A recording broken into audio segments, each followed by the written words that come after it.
창세기 22장 16절로 18절 순종의 축복. 창세기 22장 16절로 18절.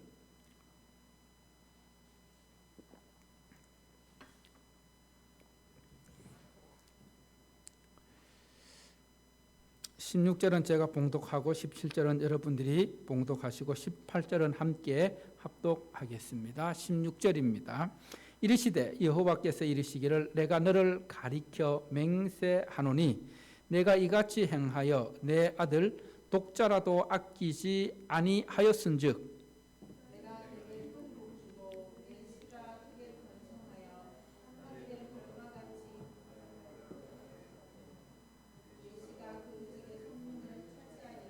합독합니다.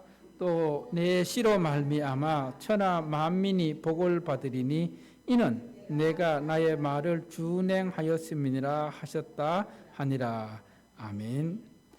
하나님 아버지 은혜와 사랑을 감사드립니다. 이 시간도 주의 말씀이 선포됩니다. 성령 하나님께서 말씀을 듣는 성도들의 그 마음에 감동하셔서 하나님께서 나에게 주시는 말씀, 또 사무엘이 하나님의 말씀을 들을 때 내가 여기 있나이다, 주의 종이 듣겠나이다 하신 것처럼 귀를 기울여 또 마음을 열고 말씀을 듣게 도와 주시옵소서. 예수님 이름으로 기도드립니다. 아멘. 할렐루야. 오늘은 4월 첫 주일입니다. 요즘 보면은 이제 겨울에 움츠렸던 생명들이 봄을 맞이해서 그 겨울의 추위와 눈바람을 이겨내고 따뜻한 봄날의 바람과 햇빛으로 새롭게 약동하고 또 푸른 새싹들이 돋아나고 또 꽃으로 아름다움을 보여주는 그 가운데 우리가 또 희망과 소망을 발견하는 계절입니다. 특히 교회력으로는 지금 우리가 십자가의 고난과 죽음을 담당하신 사순절을 보내고 있습니다. 이 사순절이 지나고 고난 주간이 지나면은 죽음을 이겨내고 다시 살아나신 예수님께서 잠자는 자들의 첫 열매가 되신 부활 주일을 맞이하게 됩니다. 그 부활의 기쁨에 우리가 참여하기 위해서는 나를 위해 십자가에서 죽으시고 나를 위해 피 흘려 주신 그 주님의 고난의 경건과 절제의 삶을 살아갈 때에 그런 기쁨과 은혜가 주어집니다. 그래서 4월 첫 우리가 말씀 암송이 고린도전서 15장 20절 말씀입니다. 그리스도께서 죽은 자 가운데 다시 살아나사 뭐가 되셨어요? 잠자는 자들의 첫 열매가 되셨도다. 바로 예수님의 부활로 말미암아 우리에게도 부활 소망이 주어졌다는 것입니다. 여러분 신약 성경 마태복음 1장 1절 어떻게 시작하고 있습니까?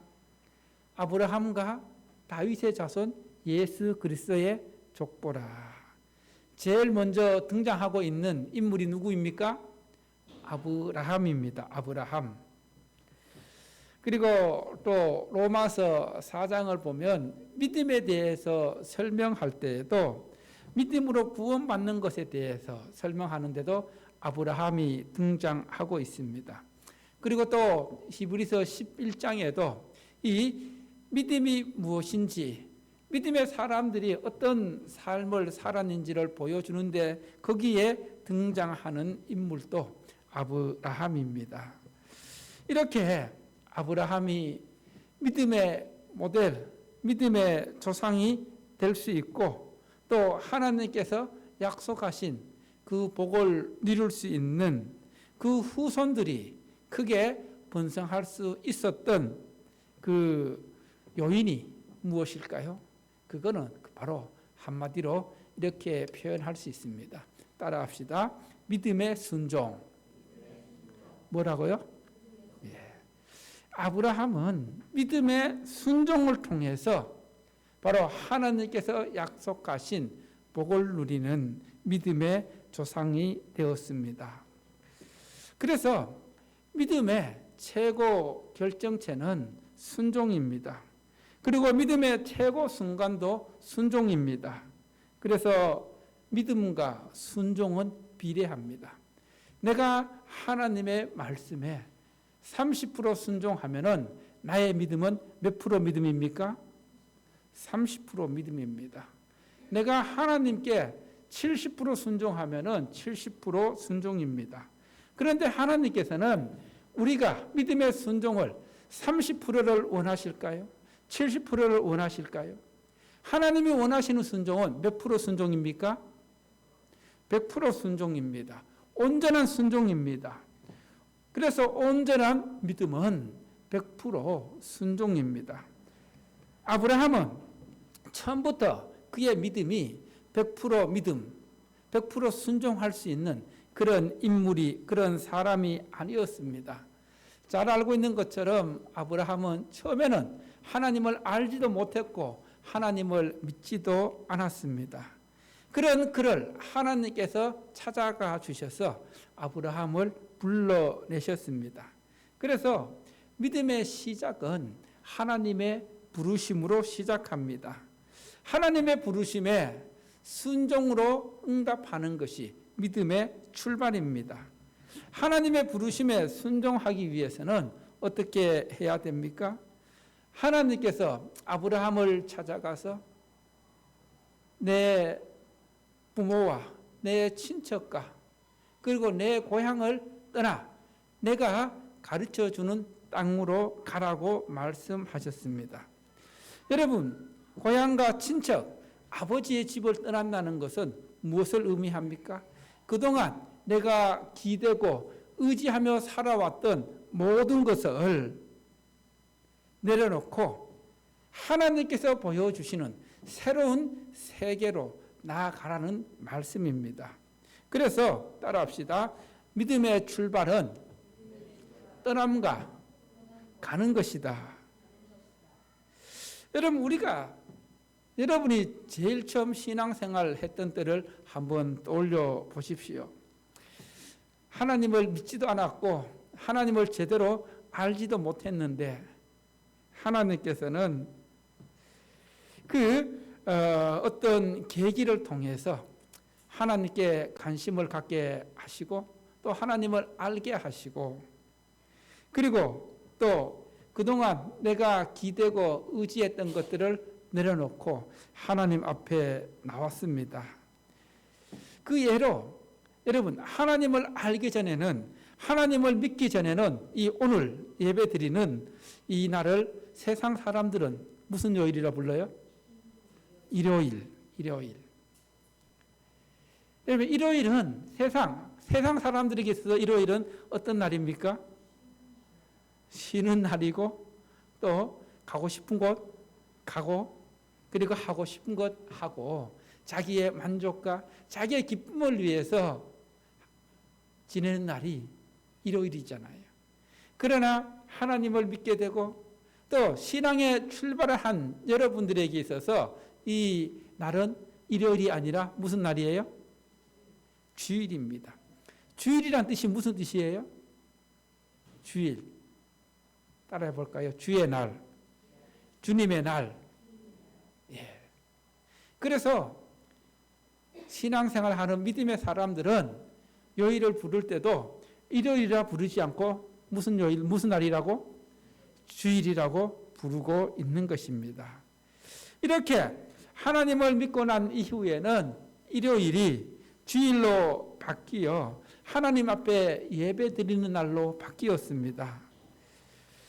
교회 와서 예배 드리고 그리고 또 말씀 듣고 은혜 받고 성도들과 교제하는 것이 신앙생활의 기쁨이고 행복입니다. 이것이 바로 우리가 하나님을 알지 못한 그 상황 속에 있었는데 하나님을 알게 하신 하나님의 사랑임을 알게 됩니다. 아브라함이 처음부터 믿음의 사람, 순종의 사람이 되었던 것은 아닙니다. 여러 시행착오를 거쳐서 한 단계 한 단계 나아가면서 믿음의 사람이 될 수가 있었습니다. 이제 오늘 이 아브라함의 믿음을 정리하면서 아브라함은 어떻게 믿음의 사람, 100% 순종하는 그런 믿음의 사람이 될 수 있었을까?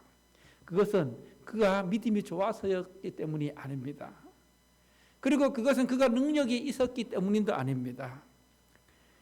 그것은 바로 아브라함을 향한, 아브라함을 믿음의 사람으로 만들기 위한, 따라해 볼까요? 하나님의 열심. 하나님의 열심이 아브라함을 믿음의 사람으로 만들었다. 믿으십니까? 그렇다면 그 하나님의 열심이 나를, 여러분들을 믿음의 사람으로 만들 수 있을까요? 없을까요? 있어요? 없어요? 있다는 것입니다. 믿음은 내가 뭘 하려고 하는 것이 아니라 하나님의 열심히 나를 만들어가고 그리고 나를 이끌어가고 나와 함께 하신다는 것입니다. 이것을 믿을 수 있기를 바랍니다. 내가 자꾸 뭔가를 해보려고 하면은 내 한계에 부딪힙니다. 여러분, 믿음과 은혜는 내가 아무것도 할 수 없는 상황에서 하나님을 전적으로 신뢰하고 의지할 때에 하나님께서 은혜를 베풀어 주십니다. 하나님께서 역사하십니다. 그래서 아브라함을 통해서 우리가 다시 한번 생각할 수 있는 것은 첫 번째로 따라합시다. 믿음은 안주하는 것이 아니다. 뭐 하는 것이 아니라고요? 안주하는 것. 여러분, 아브라함이 갈대아 우르에서 하나님으로부터 어느 날 하나님께서 나타나셔갖고 잘 살고 잘 먹고 잘 지내고 있었습니다. 그런데 어느 날 나타나셔서 내 고향을 떠나라, 친척을 떠나라, 내 아버지의 집을 떠나라고 그렇게 말씀하셨습니다.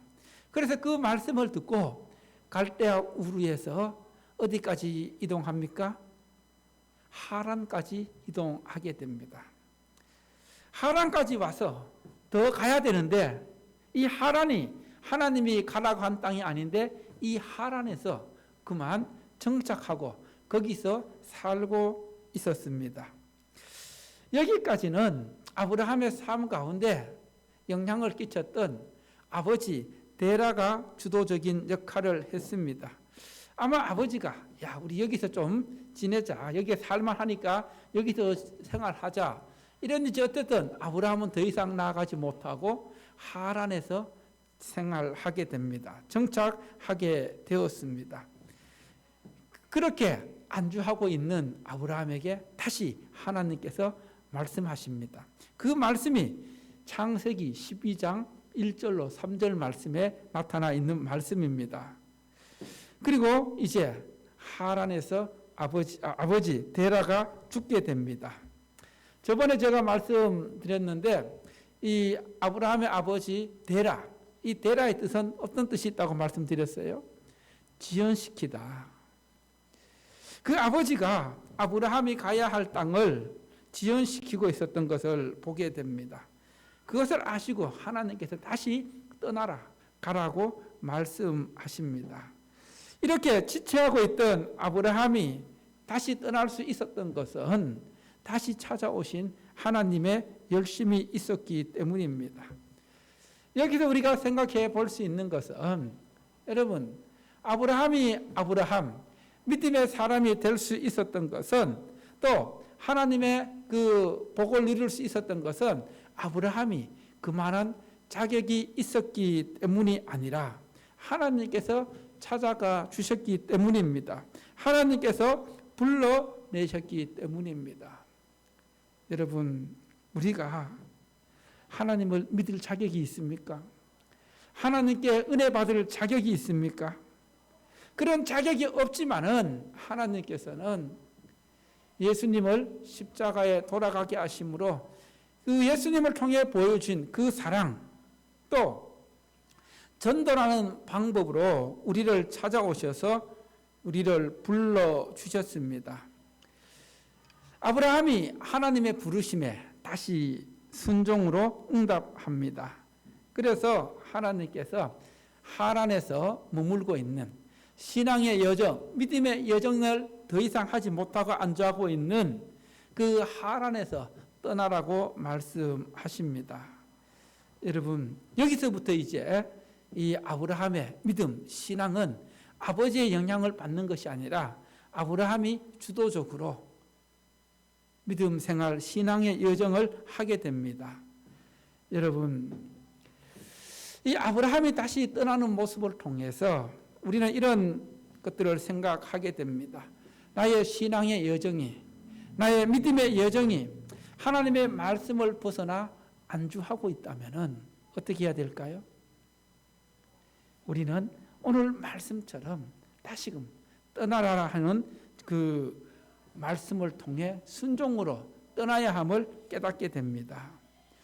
그래서 이제 아브라함은 하나님의 말씀에 순종해서 마침내 가나안 땅에 도착합니다. 어떻게 도착했다고요? 마침내. 여러분, 이 마침내 도착했다는 것은 이 믿음의 여정, 신앙의 여정을 오는 가운데 우여곡절, 시행착오, 그리고 또 많은 고난, 역경이 있었음을 알려주는 말입니다.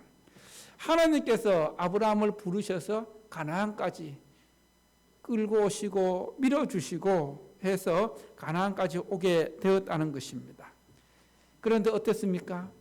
우리가 살펴보았던 것처럼 하나님의 약속의 땅 가나안 땅에 왔지만은 그것이 뭐가 기다리고 있었어요? 기근, 가뭄, 먹을 것이 하나도 없는 그 경제적인 어려움, 그 어려움 속에서 아브라함은 어떻게 합니까? 먹고 살기 위해서 하나님께서 약속하신 그 가나안 땅을 떠나서 버리고 애굽으로 내려갑니다. 위기를 넘기고자 애굽을 갔는데 거기에는 더 큰 위기가 기다리고 있었습니다.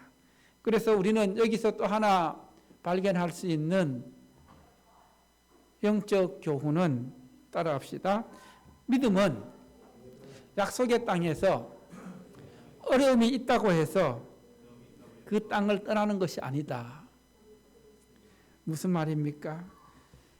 믿음은 하나님이 약속하신 그 말씀을 어떤 어려움이 있더라도 그 자리에서 지켜내고 버텨내고 견디는 것임을 우리에게 말씀하고 있습니다.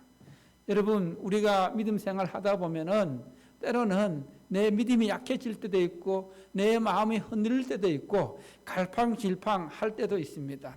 그럴 때 우리가 조심해야 될 것이 뭐냐 하면은 그런 상황 속에서도 따라합니다. 예배의 자리, 말씀의 자리, 기도의 자리를 지켜야 한다.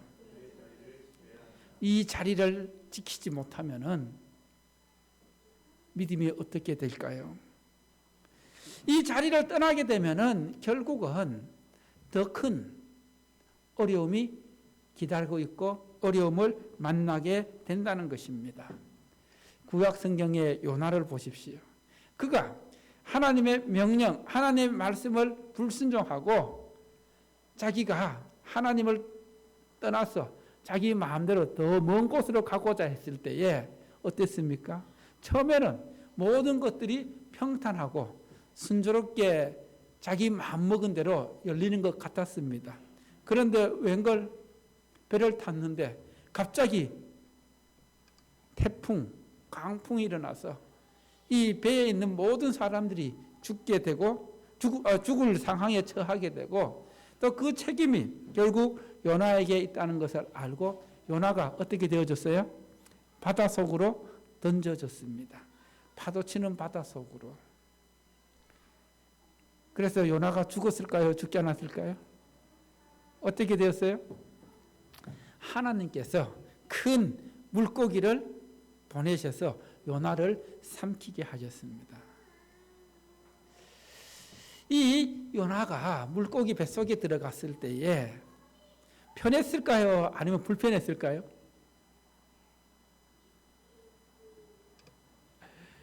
요나서를 읽어보면은, 예, 그 물고기 뱃속이 정말 지옥과 같은 고통의 장소임을 알게 됩니다. 왜냐하면은 이 물고기 뱃속에는 온갖 뭐가 들어있을까요?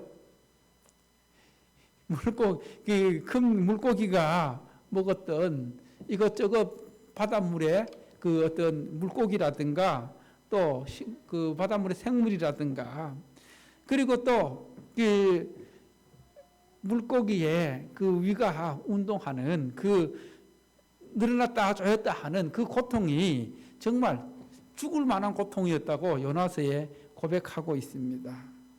여러분,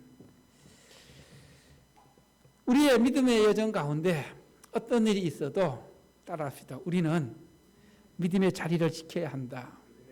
믿음을 지켜야 한다. 여러분, 가뭄이 심하다고, 호수에 물이 없다고, 그 속에 살던 물고기가 우리는 도저히 여기서 살 수 없다. 그래서 물가로 나오면은 그 물고기는 어떻게 돼요? 예, 살 수가 없습니다. 그것처럼 우리의 믿음도 마찬가지입니다. 오늘 말씀처럼 우리의 신앙을 안주하게 하는 것, 머무르게 하는 것, 그것이 무엇입니까? 그것이 있다면은 그것을 가감히 버리고 떠나야 하는 것을 우리가 알게 됩니다. 두 번째, 따라합시다. 믿음은 기다립니다. 뭐라고요? 기다림. 하나님께서 아브라함을 부르실 때에, 하란에서 부르실 때에 아브라함의 나이가 75세였습니다. 그 75세에 하나님께서 그 민족을 허락하시고 또 아들을 약속하셨습니다. 그런데 10년이 지나도 아무런 일도 일어나지 않았습니다. 시간은 가면서 아브라함도 나이 많고 그리고 특히 아내 사라도 이제 늙어서 여성으로서 그 생리가 끊어지고 임신하지 못하는 상황에 처하게 됩니다. 그래서 하갈은 나는 이제 틀렸다. 자신에게 있던 자신의 몸종 하갈을 통해서 아브라함으로 하여금 자식을 낳게 합니다. 이게 그들이 생각했던 인간적인 방법입니다. 여러분, 믿음은 뭐냐 하면은 약속하신 말씀을 끝까지 신뢰하며 기다리는 것입니다. 그 가운데 안 된다고 해서 약속이 이루어지지 않는다 해서 응답되지 않는다 해서 내 생각대로 내 마음대로 액션을 취하게 되면은 엉뚱한 결과를 가져오게 된다는 것입니다. 그래서 기다리기 위해서는 철저하게 나를 내려놓아야 합니다. 내 생각을 내려놓아야 합니다. 그리고 주변에서 하는 들려오는 소리들, 세상의 소리에서도 물러나야 합니다. 그래서 기다리기 위해서는 인내가 필요합니다. 인내. 자, 우리가 하나님의 약속을 기다릴 때에는 인내가 필요하고 또 그 인내 중에는 때로는 고통이 따라올 수도 있습니다. 그리고 답답할 수도 있습니다. 아무것도 보이지 않고 아무 일도 일어나지 않습니다. 참 답답하고 막막합니다. 이런 것들이 우리의 마음을 지배하더라도 우리는 하나님의 말씀을 끝까지 신뢰하고 믿음으로 기다리면 하나님의 때에 하나님께서 역사하십니다. 하나님께서 하십니다. 하나님께서는 언제 하십니까? 내가 아무것도 할 수 없는 그런 상황 속에서 내 힘을 빼야 하나님께서 내 삶 가운데 오셔서 하나님께서 역사하신다는 것입니다. 그래서 우리는 끝까지 기다리는 믿음으로 나아가야 합니다. 그리고 마지막 세 번째로 따라합니다. 믿음의 순종은, 믿음의 완성은 온전한 순종이다. 믿음의 완성은 온전한 순종이다. 여러분, 아브라함이 100세에 아들을 낳았습니다. 아들을 얻었습니다. 그때 아내 사라의 나이가 90세였습니다. 이미 아브라함과 사라, 인간의 방법으로는 임신할 수 없는 상황이었습니다.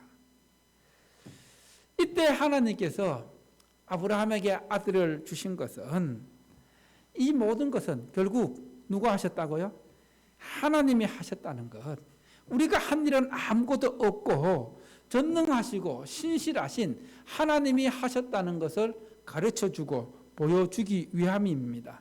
그리고 하나님은 말씀하신 것을 반드시 이루시는 신실하신 하나님이심을 경험하게 하기 위해서 아브라함과 사라가 아무것도 할 수 없는 그런 상황 속에서 아들을 허락해 주셨습니다.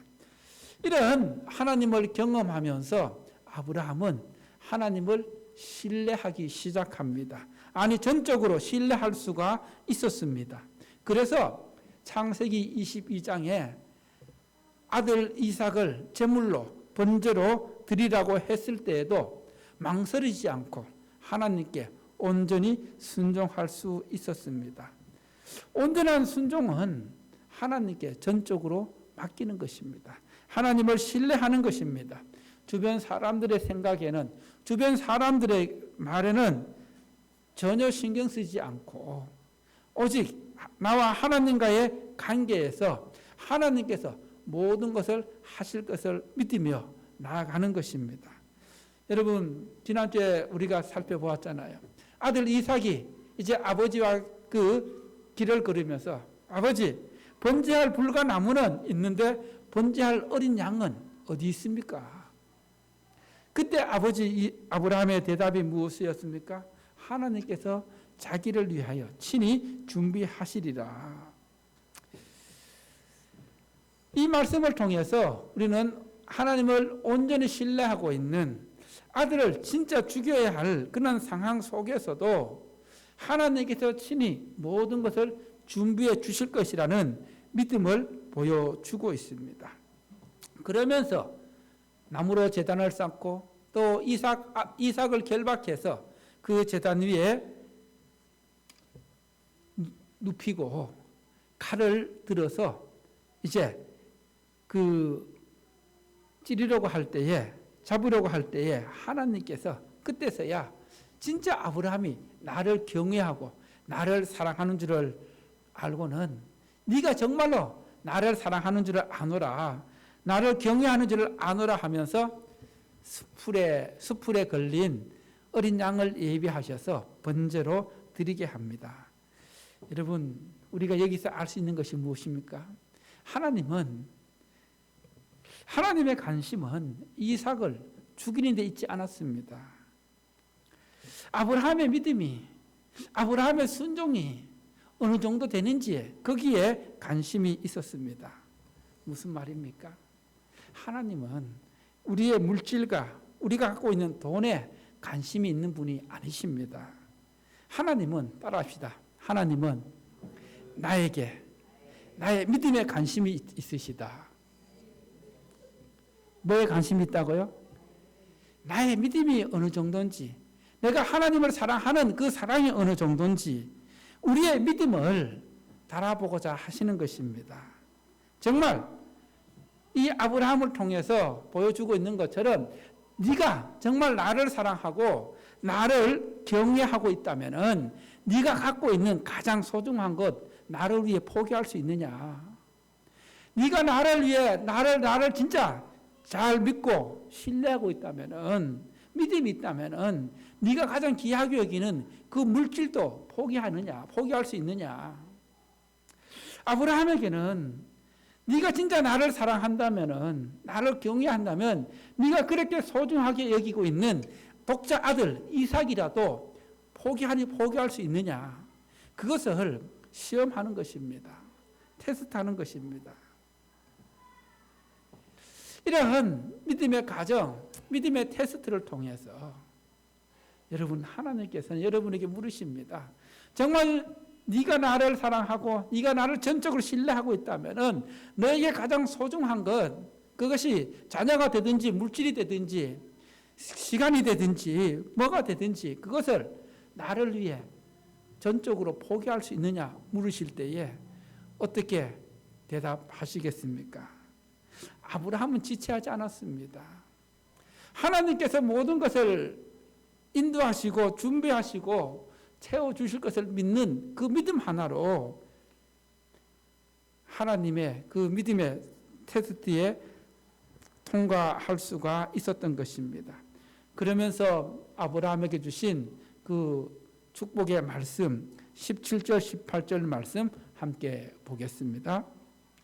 17절 18절 말씀 시작. 내가 내게 큰 복을 주고 내 씨가 크게 번성하여 하늘의 별과 같고 바닷가의 모래와 같게 하리니 내 씨가 그 대적의 성문을 차지하리라. 내 씨로 말미암아 천하 만민이 복을 받으리니 이는 내가 나의 말을 준행하였음이니라 하셨다 하니라. 다시금 아브라함에게 나타나셔서 이 복을, 이 약속을 이루시겠다고 맹세하시며 보증하십니다. 아브라함의 이 믿음의 순종 때문에 아브라함만 복받는 것이 아니라 그의 자손, 그의 후손들까지 크게 번성할 것임을 약속하고 있습니다. 그것을 하늘의 별, 여러분들이 셀 수 있는 하늘의 별은 몇 개까지 셀 수 있을까요? 세알해보지 않았죠? 보통 사람의 눈으로 별 셀 수 있는 별의 숫자가 약 3,000개 정도 된다 하더라고요. 3,000개. 저도 뭐 직접 헤아려 보지는 않았는데 3,000개. 어릴 때 아마 저는 시골에 자랐기 때문에 이제 그 모래사장에 가서 그 반짝반짝빛나는 별을 한 200개 이상 헤아려 본 것 같아요. 그러다 이제 잠들고 했는데 어쨌든 하나님께서는 그 하늘의 별, 무수한 별이잖아요. 그리고 또 바다의 모래, 여러분 셀 수 있어요? 하나님께 이렇게 셀 수 없을 정도로 큰 복을 허락해 주시겠다고 말씀하고 있습니다. 그리고 또 이 아브라함의 순종으로 말미암아 그 이삭 또 그 자손들로 말미암아 천하 만민이 복을 받으리라고 말씀하고 있습니다.